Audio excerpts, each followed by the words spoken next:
Feche seus olhos, vamos orar ao Senhor. Pai, Deus querido e Deus amado, eu te apresento, Senhor, a tua serva, Pai. Usa ela, Senhor amado, Senhor querido, como instrumento em tuas mãos. Pai querido, papai querido, abençoando, Senhor, a cada vida, Senhor, que está nos assistindo, Senhor. Vai de encontro, Senhor. Ó Senhor querido, nós te louvamos a cada dia, Pai. Então eu te peço, Senhor, que o Senhor venha derramar, Senhor, da tua unção, Pai, as tuas bênçãos, Senhor, sobre cada vida. Abençoa, Senhor, a vida da pastora Thaisa, Pai, nesse momento. Usa ela, Senhor, como um canal de bênção, Pai, para as nossas vidas. Nós sabemos, Pai, que ela se preparou, Senhor, para estar aqui, Senhor, trazendo algo do céu. Então eu te peço, Pai, que o Senhor venha abençoar cada vida nessa hora, Pai. Assim eu te peço, Senhor, e já te agradeço, no nome de Jesus. Amém. Boa noite a todos, na graça e na paz do Senhor Jesus Cristo. Aleluias. Eu estava falando ali com os meninos, né? Que é tão... Por mais que você vai ministrar, quando você vai ministrar na igreja, parece que por aqui é mais difícil, né? Porque, como o irmão disse, aqui se a gente errar vai ficar gravado. Mas não vamos pensar no erro, né? Vamos pensar que Jesus está aqui e Ele tem uma palavra para os nossos corações. Ele tem algo para nos dizer esta noite através da sua palavra. Esses dias eu estava meditando, né? Eu acho que nunca o povo teve tanto tempo como está tendo nesses últimos dias, né? O povo está tendo tempo de sobra. Porque estamos dentro de casa, alguns não, né? Alguns estão trabalhando até mais. Mas a gente fica ali dentro de casa e a gente está tendo tempo. Então você que reclamava que não tinha tempo para nada, agora Deus te deu a oportunidade de ter um tempo. E o que você está fazendo com esse tempo que Deus está te dando? O que você tem feito? Você tem produzido algo? Tem aprendido, gerado conteúdo? Ou você simplesmente se entregou no sofá e está ali maratonando séries e filmes e está deixando a vida, né, te levar? Mas eu acredito que em tudo Deus tem um propósito. E nós temos que ver o propósito de Deus nessas coisas. Deus, mediante tudo que está acontecendo, Deus tem um propósito para cada um de nós. Mas nós precisamos estar atento a este propósito. E esse é o tempo que nós estamos tendo para nos aproximar do Senhor. Para começarmos agora a refletir de quem realmente somos. Eu queria falar um pouquinho nessa noite sobre identidade. Sobre quem somos. Eu acredito que todos nós já passamos, né, por esse questionamento na vida. Ou talvez você até está passando, mas, né, qual é o propósito? Para que eu nasci? Eu já vi gente dizer, né, a gente só nasceu para pagar boleto. Na verdade, não. Todos nós temos um propósito. Mas para cumprirmos o propósito que Deus tem para as nossas vidas, nós precisamos saber quem somos. Nós precisamos tratar primeiramente o nosso interior, tratar o nosso coração, sermos curados para poder curar outras pessoas. Mas a palavra diz que à medida que nós vamos curando, em Isaías 58 fala sobre o verdadeiro jejum, e à medida que nós vamos fazendo pelo outro, nós somos curados. Então talvez você ainda não descobriu qual é o seu propósito, mas o principal que você precisa estar fazendo é ajudar o próximo, é cuidar dos órfãos, da viúva, é auxiliar o teu próximo. E conforme você for cuidando das pessoas, você vai ver que você vai sendo curado. E isso é maravilhoso, porque conforme somos curados, nós vamos resgatando a nossa verdadeira identidade. Porque nós vivemos muitas vezes cheio de rótulos. Hoje a mídia é muito grande, temos muito acesso a redes sociais, à internet, a informações. E aí isso gera um conflito, porque tem um lado bom, mas também tem um lado ruim. A gente nunca sabe qual é a notícia verdadeira. Aí a gente fica confuso no meio de tantas notícias.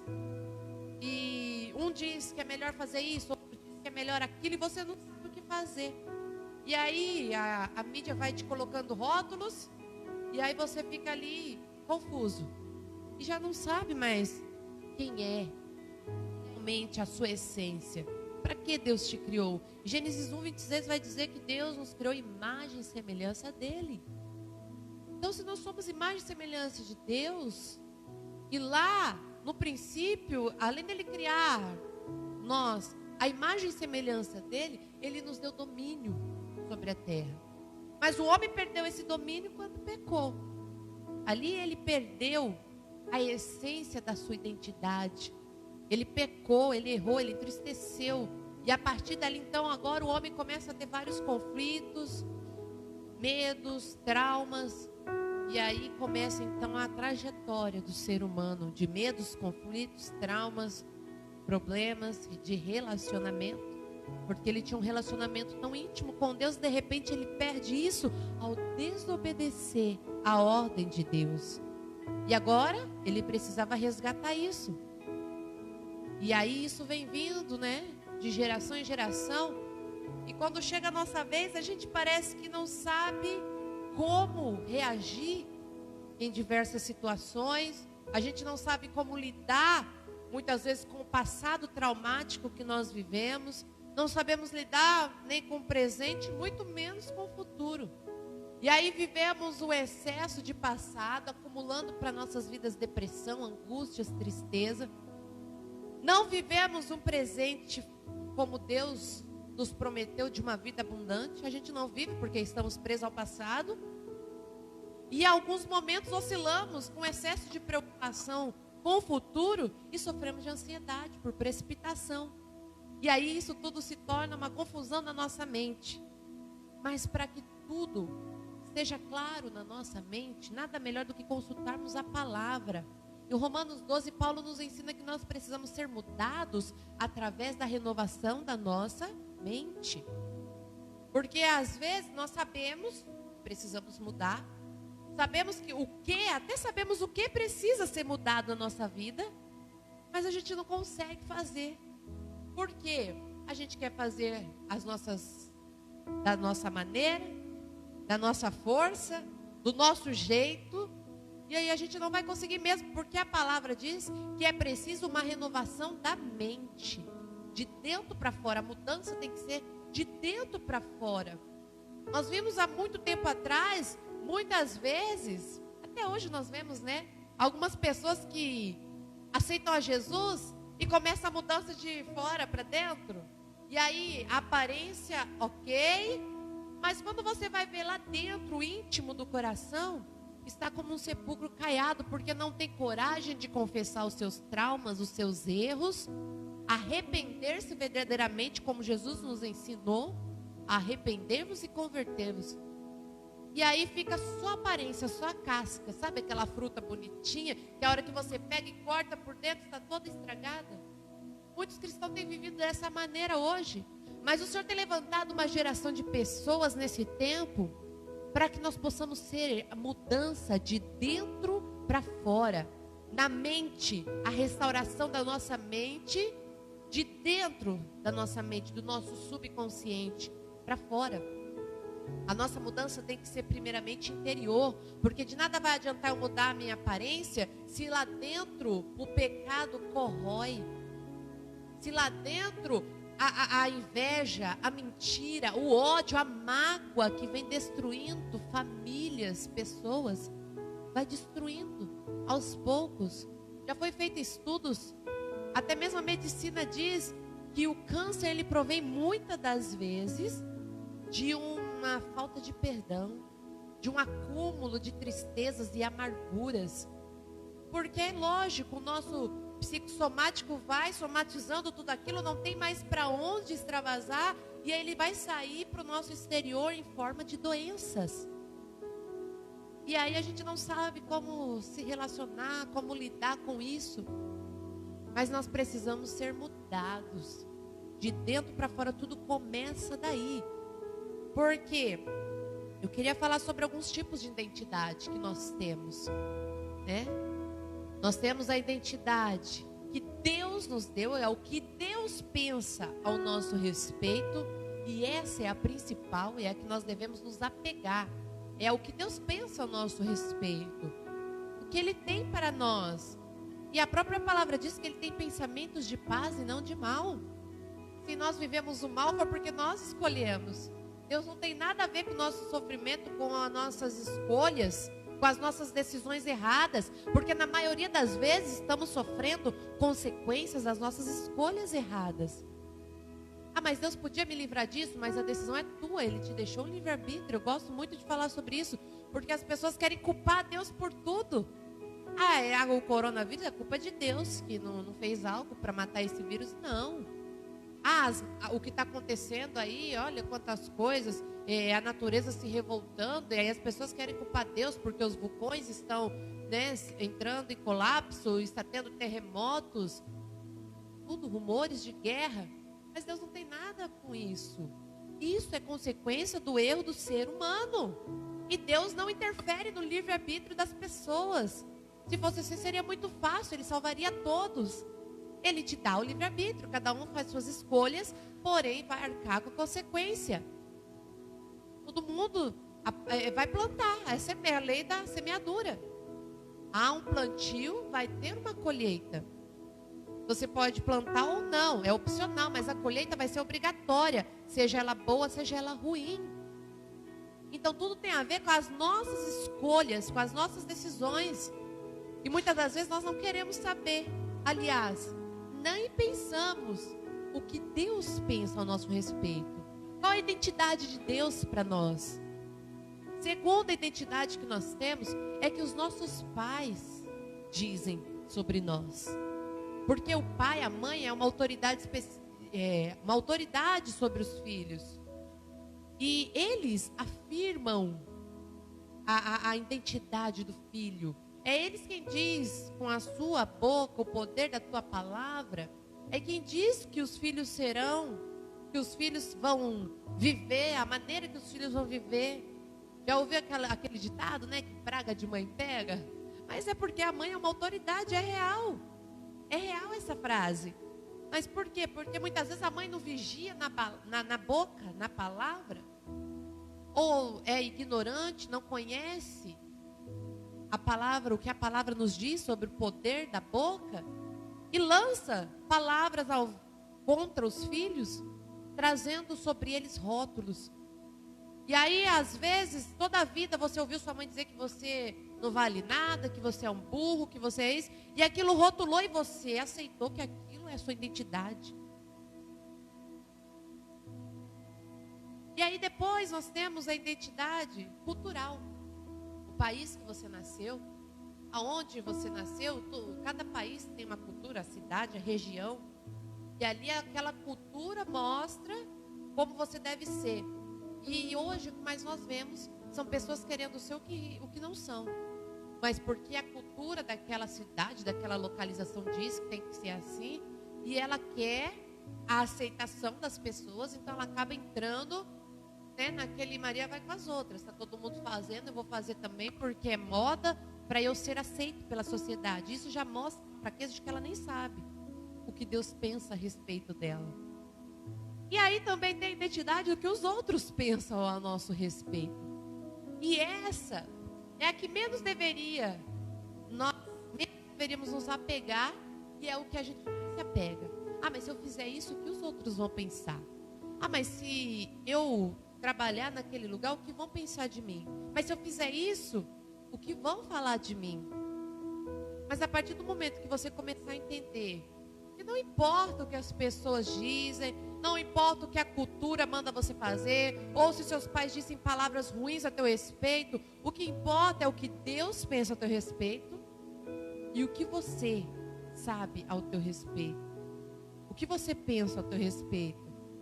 Porque você precisa ser curado para cumprir o propósito de Deus. E eu quero ler aqui em Mateus, no capítulo 3, sobre Jesus.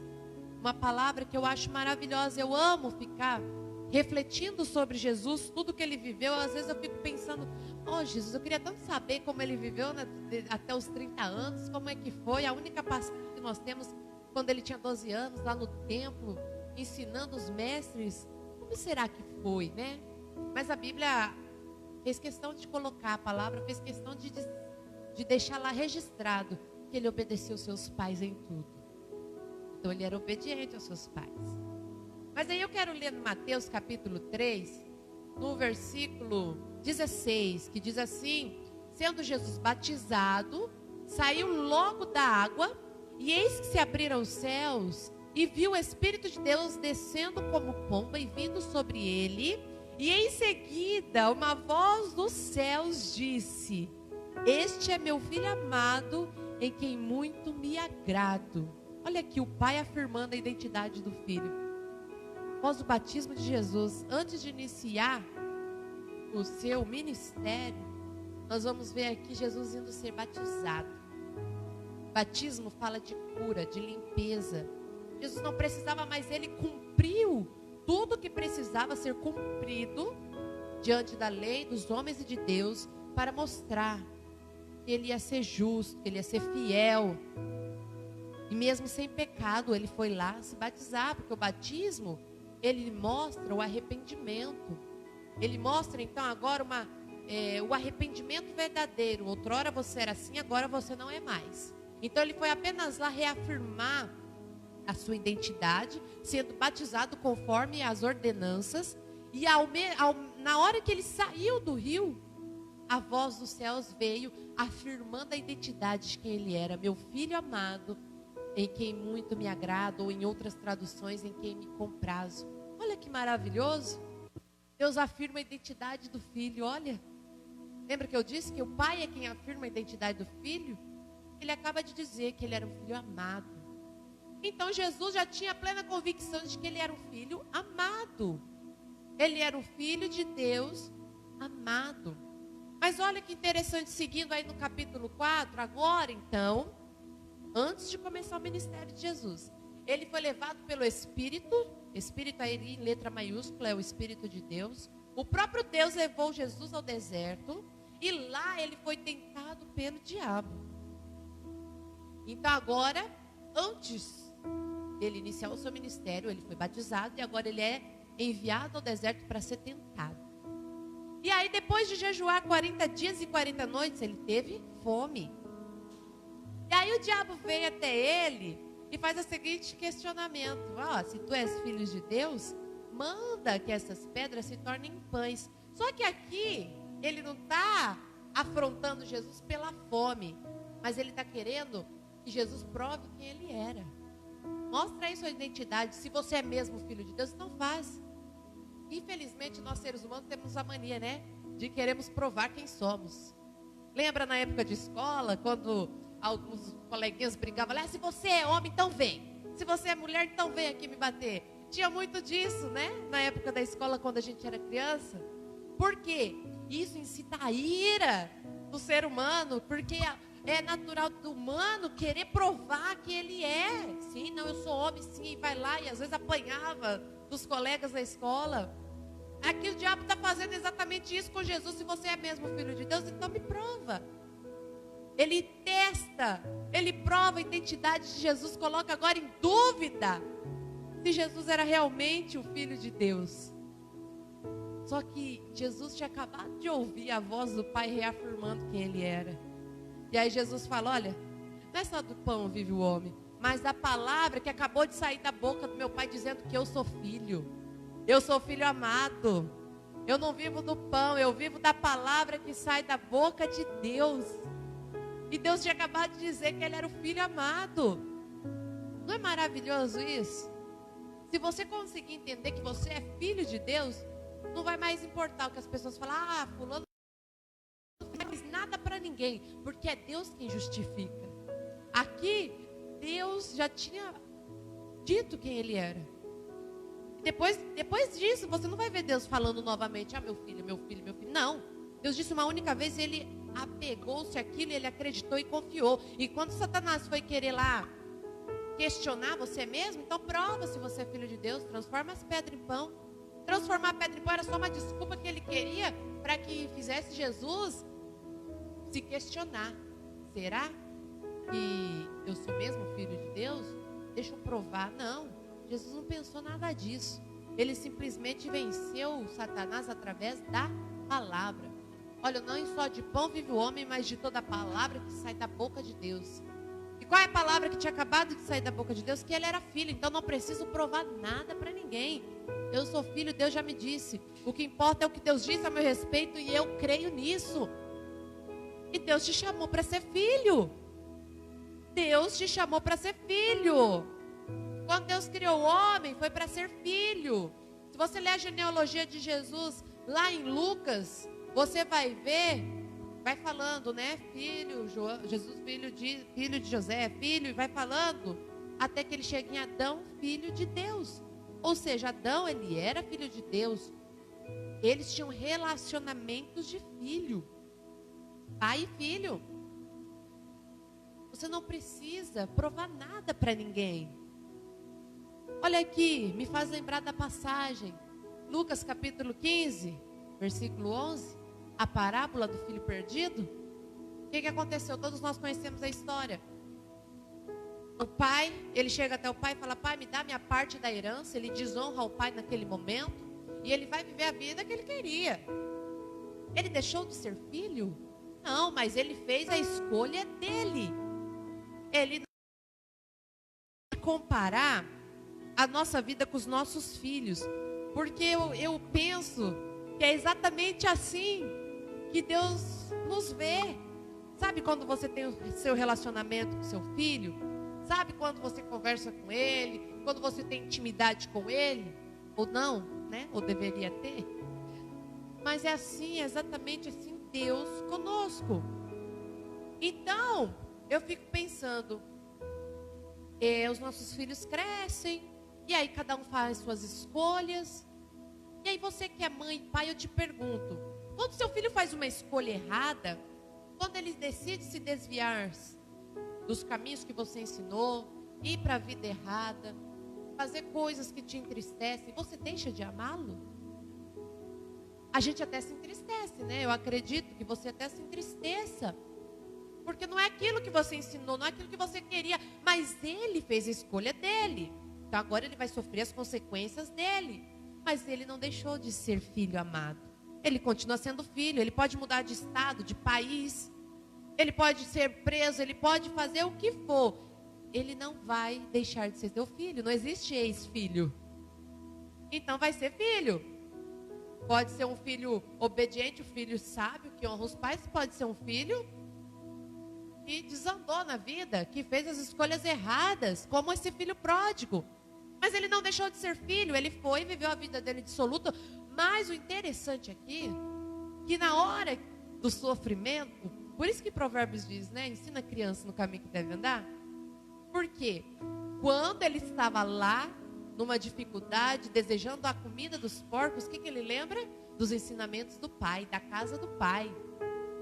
E aí ele fala, não, eu errei. Eu vou voltar arrependido, eu vou me humilhar. Eu vou voltar lá e pedir, pai, por favor, não precisa me tratar como filho. Só me trate como um dos seus empregados para que eu tenha o que comer. Aí você vê o verdadeiro arrependimento. E ele volta. Só que quando o pai viu ele, o pai viu de longe o semblante de arrependimento. Ele correu, abraçou, beijou.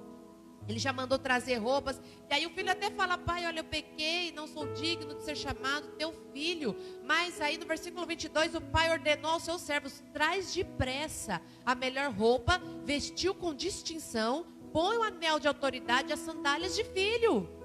Trazer o novilho, vamos festejar, porque esse filho estava morto, mas ele se arrependeu e ele veio. Ele volta ao lugar de filho. E aí é interessante que a gente tem a mania de ser como o irmão dele, né? Vem alguém, se arrepende, aquele sai de casa, né? Sai do meio do povo do Senhor, vai viver a vida dissoluta. E aí quando ele volta, e ganha uma festa, e ganha ali as roupas, e ali veste as sandálias, porque agora ele era livre, porque quem andava descalço era escravo, agora Deus, o pai coloca as sandálias porque ele é livre. Ele voltou a ser filho, com o mesmo direito de filho, independente do erro dele. Ele sofreu a consequência, mas o pai se alegrou porque viu o arrependimento verdadeiro. Aí a gente faz igual o irmão do pródigo. Ele voltou, ele estava aí até onde saiu da igreja, fez o que fez, agora volta e já está cantando, já está fazendo, andando com o pastor, já está assim, assado. E a gente tem, né, a síndrome do irmão do pródigo. Ele estava aí fazendo o que fez e agora ganha uma festa. E eu que estou aqui o tempo todo, ninguém me vê, ninguém me olha, ninguém faz nada, ninguém me dá uma oportunidade. O pastor não me chama para nada. Mas aí o pai fala: filho, você que não sabe desfrutar. Você é filho, tudo que é meu é teu. Você tem direito de estar aqui, você não faz porque você não quer. Exatamente assim Deus falou: mas tudo que é meu é teu. Você está aí em casa, você tem direito de filho. Você não quer se festejar? Não quer celebrar? Não quer porque está preso na religiosidade de que eu não posso fazer uma festa. Talvez o filho mais velho ali pensava: eu não posso fazer uma festa porque eu estou trabalhando, eu tenho que fazer outras coisas, eu estou atarefado, Ele achava que daquela maneira, talvez na cabeça dele, ele estava, né, obedecendo, respeitando o pai. Mas o pai nunca disse que ele não poderia fazer uma festa. Mas ele estava apegado, talvez nas tradições, nas religiosidades, como nós muitas das vezes estamos, e não conseguimos festejar e desfrutar do que o pai já nos deu por herança como filhos. E aí quando o filho se arrepende e volta, a gente quer questionar. A gente quer, mas por que ele? Porque Deus viu sinceridade e arrependimento no coração dele. Ele começou a arrancar os rótulos. Ele lembrou que ele é filho. Ele lembrou que Deus chamou ele para ser filho. Ele começa a arrancar os rótulos e descobre a sua verdadeira identidade. O pai relembra ele da verdadeira identidade, de quem ele é. E você, está em que posição hoje? Na do pródigo ou no do irmão do pródigo? Aí talvez você possa pensar assim: mas a vida foi muito difícil para mim, foi tudo muito ruim, eu não tive pais para me ensinar, eu não tive uma mãe para me dar carinho. Aí a gente, né, o ser humano gosta de ser bom em desculpas, né? Nosso cérebro é bom em dar desculpa. Mas aí eu quero te contar a história de uma moça que ela também não teve pai nem mãe. Esther, uma rainha muito conhecida. Lá no livro de Esther você vai ver, no capítulo 2 ali, que Esther, ela era filha, ela era órfã de pai e mãe. Ela foi criada por Mardoqueu. Olha, no capítulo 2 vai dizer de Esther, que a moça era criada por Mardoqueu, pai de criação da sua prima. Era prima, não era nem tio, era prima. Hadassa, também conhecida como Esther, em persa, pois ela não tinha pai nem mãe. Esther, uma moça muito bonita e atraente, e Mardoqueu a havia trazido para sua casa depois da morte dos seus pais, e a tratava com todo carinho como filha. Como filha. Ela era órfã. Ela não tinha pai, ela não tinha mãe. Por mais que um primo cuidou dela com carinho, nada substitui o lugar do pai e da mãe. Ela tinha todas as desculpas do mundo para ser uma moça revoltada, rebelde, porque eu não tive meu pai, não tive minha mãe. Mas se você for lendo a história, você vai ver que onde ela chegava, as pessoas se encantavam com Esther. O rei, quando viu ela, se apaixonou, amou ela mais do que a todas as mulheres. Quando o rei viu ela, no capítulo 2, se você ler a história, ela agradou ao rei mais do que a todas as outras moças. E tanto que ela agradou que o rei deu ordem para pôr ela no melhor quarto do palácio. Deu a ela o melhor servo que tinha. Aí no versículo 9 do capítulo 2 vai dizer: Esther agradou sobremaneira os olhos do rei, pelo que ele decidiu favorecê-la. Ela foi agradável. E se você continuar lendo toda a história, aonde ela chegava, ela era agradável. Sabe aquela pessoa que as outras queriam estar perto? Por quê? Ela não usou da desculpa de que ela era órfã de pai e mãe para ser uma pessoa amarga, para ser uma pessoa rude, para ser uma pessoa revoltada com a vida. Ela podia dizer: você não é meu pai, eu não vou te obedecer. Só que se você ler a história, mesmo depois dela se tornar rainha, ela continuava obedecendo, ouvindo e atendendo aqui no versículo 20 do capítulo 2 vai dizer: Esther havia mantido o segredo sobre sua origem, sua família e sua nação, em obediência ao pedido de Mardoqueu, pois continuava submissa às ordens dele, da mesma maneira como agia quando ainda estava sob sua tutela. Ela era rainha agora. Ela estava numa posição acima dele como liderança. Mas ela continuou obedecendo ele. Porque ela era uma moça agradável. Então não tem desculpas para a sua rebeldia. Não tem desculpas para você dizer: ah, mas o pródigo gastou tudo e eu estou aqui. Ah, mas eu não tive mãe, eu não tive pai. É claro que vai ter as consequências. É triste. Mas o problema nem sempre é o problema. A gente tem que entender isso. O problema, ele é uma situação que aconteceu. Agora vai de como você vai lidar com isso. Como é que você vai lidar com esse problema? Como é que você vai lidar? Aí é que está realmente o problema. Não é o problema lá. É o problema aqui. Lembra? Dentro da mente. É como eu lido com a situação. É como eu reajo àquilo. Ah, mas eu sofri abuso. Você diz isso porque não é com você. Tantas pessoas sofreram abusos. Tantas pessoas sofreram traumas. Sofreram orfandade, como Esther sofreu. Talvez sofreram ali, não tiveram pai, uma falta de paternidade. Porque é muito comum, nós vemos, né, as mães criando os filhos. Esther não teve pai nem mãe, nem por isso ela se deixou ser contaminada pelo trauma, pela angústia, pelo ressentimento. E muitas vezes nós deixamos. É nessa hora que nós perdemos a nossa identidade. Esquecemos quem Deus diz que somos.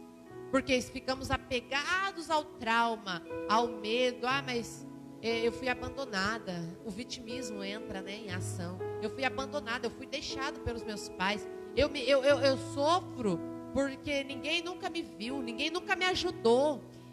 Tudo sou eu. E aí faz aquele arco de vitimismo, né? Aquela bolha de vitimismo em volta de si próprio, para que todos tenham pena de você. Mas não é o que você sofreu, não diz quem você é. O teu passado não dita o teu presente, muito menos o teu futuro. Você sofreu? Todos nós passamos por algum momento de sofrimento na vida, em algum momento que talvez achamos que fomos injustiçados, ou fomos realmente. Mas como nós vamos lidar com isso? É o que conta.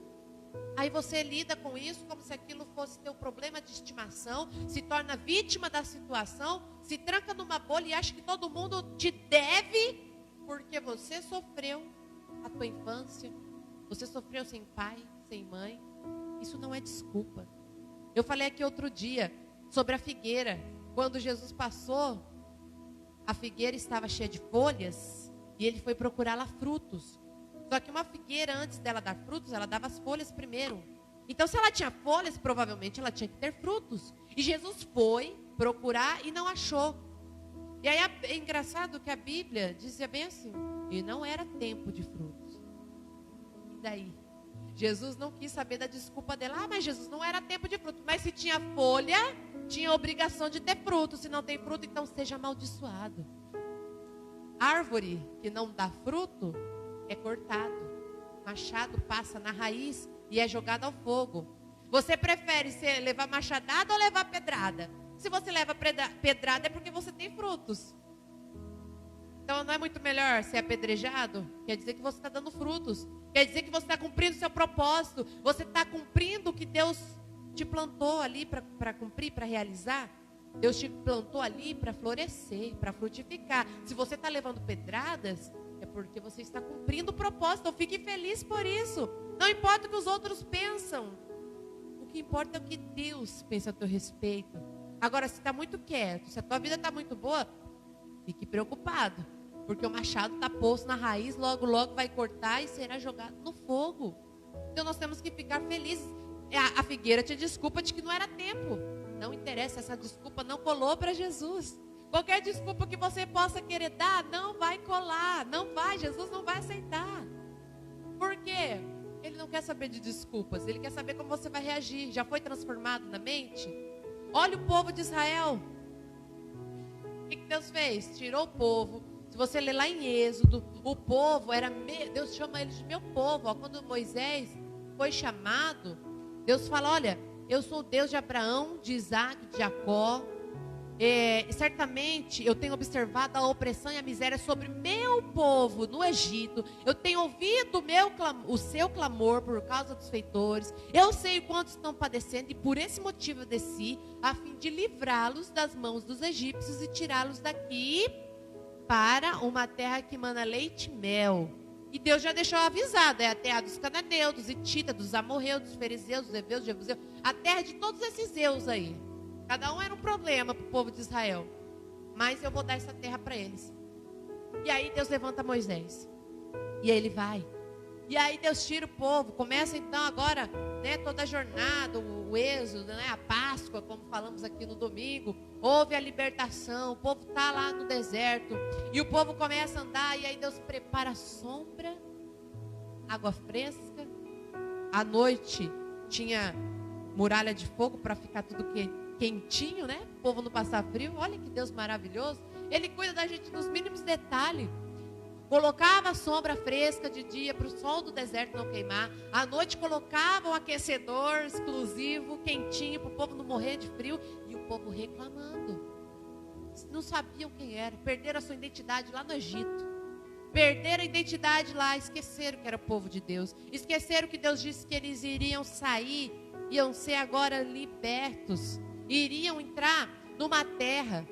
E aí Moisés manda os 10, os 12 lá observar a terra. E aí eles vêm com o relatório. Olha, a terra é muito boa. Ficamos 40 dias lá observando, é muito boa. Emana leite e mel, mas... E aí vem o problema do ser humano. Ele não confia em Deus. Mas tem lá, ó, os jebuseus, os amorreus, tudo aqueles zeus que Deus já tinha dito que ia ter. O povo chegou, eles estão lá, são gigantes, são descendentes de Anaquim. Não, nós não vamos poder com esse povo não. E aí os 10 contaminaram toda a outra multidão. E os outros 2 diziam, não, mas Deus já disse, olha o espírito, olha a diferença de espírito. Deus já disse que nós vamos possuir. Esqueceram que somos povo de Deus? Nós somos povo de Deus, Israel escolhido. Deus já tinha dito a palavra. Mas os 10 conseguiram contaminar o restante do povo. E aí Deus se irou e disse, então por cada dia que vocês ficaram, vocês vão ficar 1 ano. Foram 40 dias observando, agora vai ficar 40 no deserto. E tem mais. Tudo que vocês me pediram, vai acontecer. Vocês não pediram que queria morrer? Era melhor morrer no deserto. Era morrer. Então vai acontecer do jeito que vocês me pediram. Vocês não pediram que queria morrer no deserto, então vocês vão tudo morrer. Abaixo de 20 anos que vão entrar apenas. Essa geração de 20 anos para cima vão morrer no deserto. Apenas Josué e Caleb, os 2 que mantiveram o espírito, que sabiam quem era, sabiam que era do povo de Deus, que era Israel, era o povo de Deus escolhido e confiou em Deus. Apenas eles vão entrar. Os outros vão morrer da maneira que pediram, no deserto. E os filhos que vocês diziam que meus filhos, esses filhos que vocês queriam que morressem, eles vão entrar na terra prometida. Olha só, quando você não sabe quem é, quando você perde o rumo, a sua identidade, sua confiança em Deus, você não estraga apenas com a tua vida. Você destrói todos que estão ao seu redor. Você pode destruir uma família. Você pode destruir uma nação. Aqui, eles destruíram, era uma nação já. Eram mais de 600 mil pessoas que saíram do Egito. E por causa desses 10, contaminaram todo o resto. O restante, ninguém entrou naquilo que Deus tinha prometido. Foi culpa de Deus? Não. Foi culpa do homem. Perdeu a identidade. A identidade deles ficaram lá no Egito. Não sabia mais quem era. Esqueceram que era filho do Deus de Israel. Era um povo escolhido por Deus. Que povo difícil, né? Perderam a identidade no meio do caminho. Deserto é lugar de aprendizado. Eu acredito que ali, aqueles 40 anos, foi Deus até permitiu ali, quem sabe, né, esse povo mudava. Um aprendizado, né? Foi ali, o deserto é para ser tentado, lembra? Jesus foi para o deserto para ser tentado, para ser provado antes de iniciar o seu ministério. O povo foi para o deserto, mas nem assim não aprenderam. Não aprenderam. Já tinham perdido a sua identidade, não sabia mais quem era. Agora Jesus, olha que diferença, né? Quando nós vemos Jesus no deserto, ele sabia quem era. Ele venceu através da palavra. Ele venceu através de mostrar para o diabo que Deus pensava sobre ele. Não que, se você é mesmo filho de Deus, então vamos, transforma. Você não precisa provar nada para ninguém.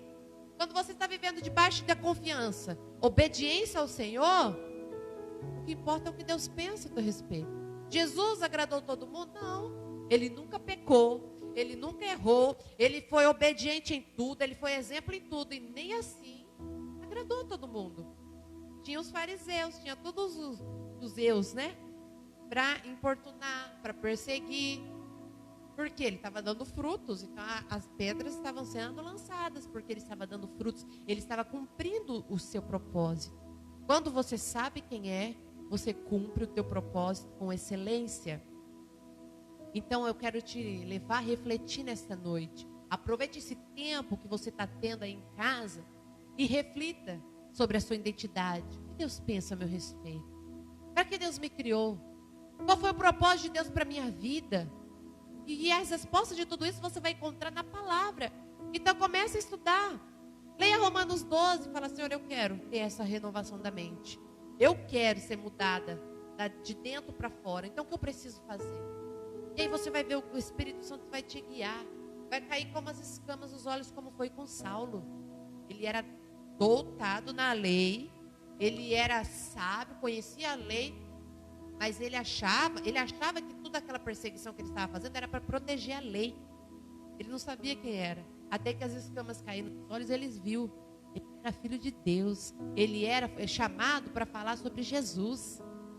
E aí ele viu quem ele realmente era. Então ele começou a exercer seu propósito na terra.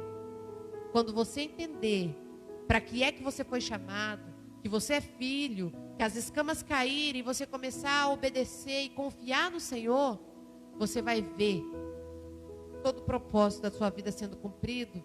Você vai começar a desfrutar da vida plena e abundante que Deus tem para a tua vida.